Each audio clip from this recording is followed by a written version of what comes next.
जिलाधिकारी कार्यालय के सामने आज महाधरना किया गया, जिसमें बड़ी संख्या में बौद्ध बांधव मौजूद थे। यह धरना किस संदर्भ में आयोजित किया गया था, आइए देखते हैं। बहुजन हितकारिणी सभा विविध बौद्ध मंडल चंद्रपुर दुर्गापुर की ओर से महाधरना 10 सितंबर को जिलाधिकारी कार्यालय के सामने किया गया। चांदा क्लब ग्राउंड यह चंद्रपुर दीक्षा भूमि के लिए दिया जाए। वीवीआईपी सर्किट हाउस चंद्रपुर को डॉक्टर बाबा साहेब आम्बेडकर राष्ट्रीय स्मारक बनाया जाए। चांदा क्लब का जुगार और मद्य संबंधी लाइसेंस रद्द किया जाए। इन आदि मांगों को लेकर यह महाधरना दिया गया। इस महाधरना की शुरुआत महान स्मृति के तैलचित्र को पुष्पमाला अर्पण कर की गई। इस दौरान आंदोलनकर्ता बड़ी संख्या में मौजूद थे। तो आइए सुनते हैं इस दौरान आंदोलनकर्ता ने जानकारी देते हुए क्या कहा।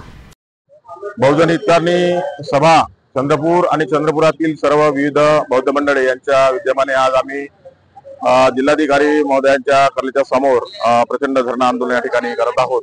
या आंदोलनामध्ये आमची प्रमुख मागणी ही आहे की चंद्रपूरचं जे दीक्षा ग्राउंड आहे ते फार अपुरं पडत आहे। तिथे अननेसेसरी जे आहे मोठं उड्डाण पूल बनवण्यात आलेला आहे, त्याच्यात ट्रॅफिक काहीच नाही आहे। त्यामुळे फार व्यत्यय निर्माण झाला, जागा फार कमी झाली आणि दरवर्षी फार गर्दी वाढत आहे। तेव्हा आमची मागणी अशी आहे की आम्हाला जे क्लब ग्राउंड ते देण्यात यावं।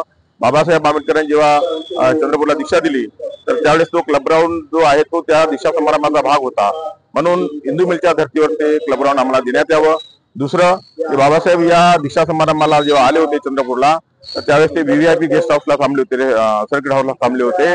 त्या पवित्र स्मृती आहेत आणि ते पाळण्याचं, ते वीवीआयपी सर्किट हाऊस पाळण्याचा सरकारने जो निर्णय घेतलेला आहे, इथल्या प्रशासनाने निर्णय घेतलेला आहे, तो तत्काळ त्याने थांबवावा।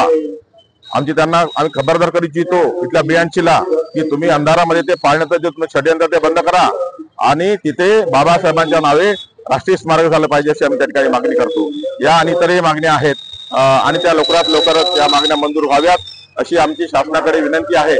आणि शासनाला आम्ही याच्यापूर्वी 2-3दा निवेदन दिलेले आहेत, पण त्याच्यावर त्यांनी काही आतापर्यंत निर्णय घेतला नाही। लवकरात लवकर निर्णय घ्यावा, नाहीतर आम्हाला मोठं आंदोलन या 14-15 ऑक्टोबरच्या पहिले आम्हाला मोठा मोर्चा त्याला काल देण्याची पाडी आणू नये शासनाने, एवढंच मी या ठिकाणी सांगू इच्छितो। धन्यवाद। CTV के लिए प्रतिनिधि वैभव रुयारकर की रिपोर्ट।